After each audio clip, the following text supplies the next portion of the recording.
Hello Substreamers and welcome back to Substream News. First of all, Happy New Year. We've made it to 2025, a quarter of the way through the 21st century. Now, to highlight just how far into the future we really are, I've prepared some pretty amazing technology related stories to throw your way.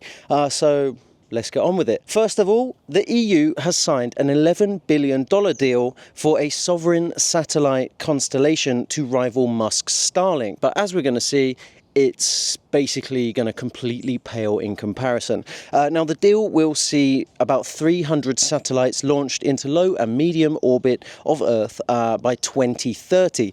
Now, the EU bloc wants this space tech to boost its digital sovereignty by providing secure communications to governments. Its name is Iris Square. Oh, it's Iris with a little 2 on it, like a mathematical square. Now, this project was actually announced or first proposed back in 2022, and it stands for Infrastructure for Resilience, Interconnectivity and Security by Satellite.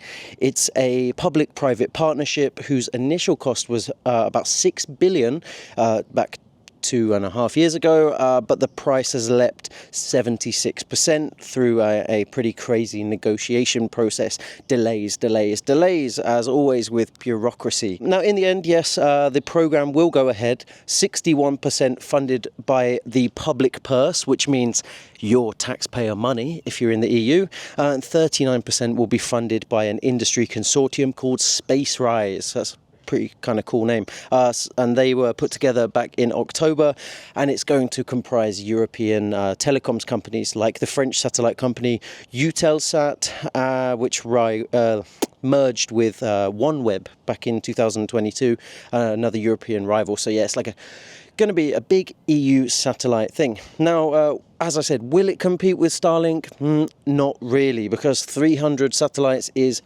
F all. Musk's Starlink already has 6,000 satellites in orbit. It has now 4 million subscribers for their Wi-Fi service, and it's got like loads of amazing deals in place with like Royal Caribbean, like cruise liners, United Airlines for use on flights, and with T-Mobile to cover all the black spots. So their aim, of course, is to make the whole world connected wherever you are. Now, this EU plan has 5 years to happen and to assert its dominance, let's say, but realistically 300 satellites is not going to even scratch Starlink, which is way further ahead and is probably going to launch a lot more satellites in the preceding years. So great for the EU if it helps them, but really it's not much of a competitor to Starlink. So let's move on to the next story. Now, you may remember from previous stories we covered Waymo. These are the driverless cars from Google. Used to have a different name. It's been renamed, rebranded, retested, and it's finally found its product market fit as driverless taxis, which was first tested in San Francisco. Now they're launching a test project, let's say, in one of the world's most futuristic cities, Tokyo, and that's coming this year, 2025. Now, there are going to be some challenges for these Waymo vehicles, such as they will have to learn to drive on the left instead of the right, because Japan is a left-driving country.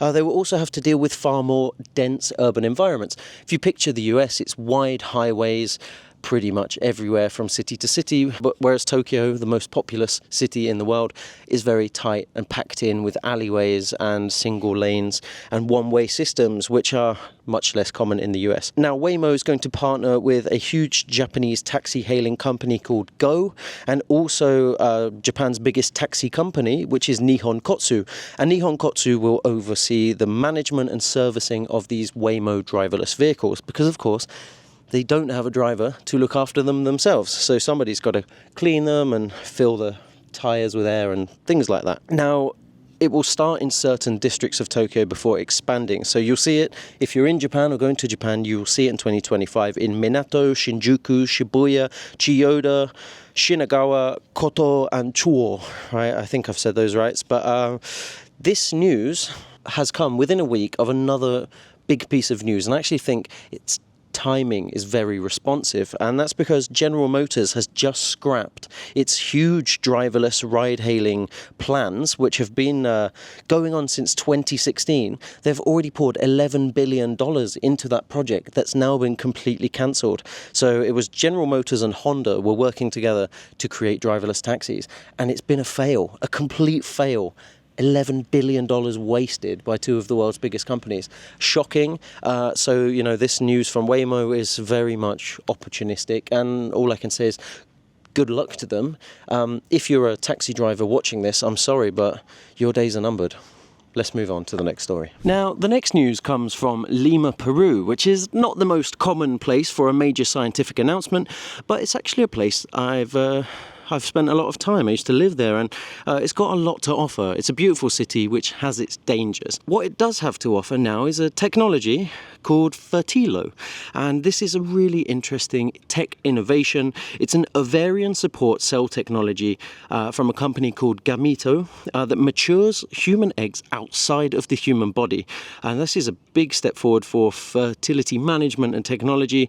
And so usually fertility management sees the mother undergo like hormone or high dose hormone stimulation via injections for like 2 weeks, right, to mature her eggs. But Fertilo uses a new technology that engineers young ovarian support cells to recreate the natural egg maturation process in a lab setting, which is very cool. Now, this process replaces 80% of hormone injections required in the process compared with traditional IVF, and it reduces the duration of treatment cycles to just 3 days.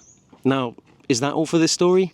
No, it's not, because there's been a baby. Yes, this tech is already in practice, it's already working, and I have a quote here from Dina Radenkovic, medical doctor and CEO and co-founder of Gamito.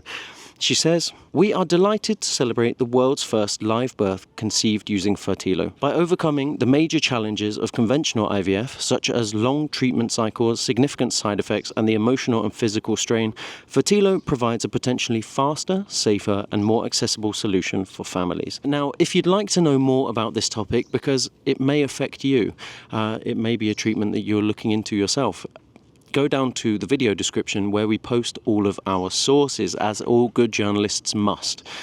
We want to be transparent and ensure that you have access to the same information we do from our stories. So go check that out and click subscribe while you're down there. Let's move on. Now, in 2025, we might just reach the level of technology where we can talk to animals. Dr. Dolittle did it years ago, so is this something new? Actually, yes, because that's fiction. There is actually so many projects underway to help us translate animal speech to human speech. And while this sounds really funny and like the premise of a new sci-fi movie, it's actually true. And it's part of the Collar Doolittle Prize. Yes, the Doolittle Prize. So it's a multi-year challenge launched in 2024, or 2025, I should say, with an annual prize recognizing significant scientific research that supports the aim of interspecies communication. I'm sure at some point we've all wanted to talk to our cats and dogs. Some of us do, they just don't respond, not legibly anyway.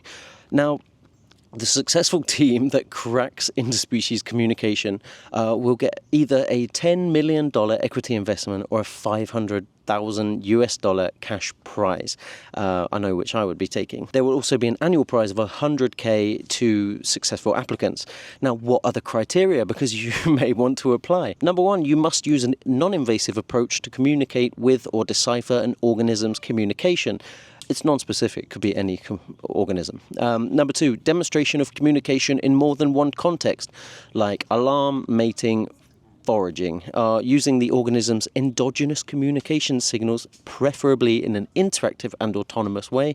Bizarre. And three, demonstrating a measurable response of the organism to the signals broadcasted to it. Complicated, but I wanted to give you an example, so I actually went ahead and found one candidate for the award, and it's called Nature LM. It's an AI language model that can already identify the species of animal speaking, the approximate age of the animal, and whether is indicating distress or play. And this tool may just help us get closer to learning what animals are saying. I think it's fascinating. And the research has already shown that prairie dogs are an animal with quite advanced speech capabilities, including nouns and adjectives to describe their predators. Now, at the same time, birds will sing noticeably differently in different situations. So, can AI crack the language barrier between humans and nature? Maybe in 2025 it will. Let's move on. Now, the next story is a little bit technical and scientific, so I'm going to give you a very brief overview, but if you want to go do some reading yourself, I implore you to do that. So I've actually included 2 links to this story for further reading in the video description below. But in short, microwaved grapes are being used by scientists to double the efficacy of quantum sensing. Don't worry, that didn't make much sense to me either. I had to read it a few times, but pretty much they just using ordinary supermarket grapes as part of the microwave setup for improving magnetic field strength when doing quantum sensor testing. They believe that this will allow them to lead to smaller, cheaper, more compact quantum sensors. I'll give you a quote before moving on, but it says, "In the new work, grape pears enhance magnetic fields to efficiently drive nitrogen vacancy center spins in nanodiamonds, potentially enabling compact quantum technologies." Yeah, it doesn't mean anything to me. It may mean something to you. Like always, we share our sources. So you go read that and then come back and we'll move on to the final story. Let's go. And finally, on a lighter note, babies born from 2025 onwards will be known as Generation Beta. That will go until 2039. The last generation was Gen Alpha, sorry. Gen Alpha from 2010 to 2024. Before that, Gen Z. Before that, Millennial, or their real name is Gen Y. I didn't know that, but you may have. And on that note, good luck to anybody who has a baby this year, a Generation Beta baby. But on this note, this is the end of this first video of 2025. Guys, I'm wishing you a wonderful year. Thank you for watching. Remember to like and subscribe. This is Substream News. I'm Joseph. I'll see you in the next video. Bye for now.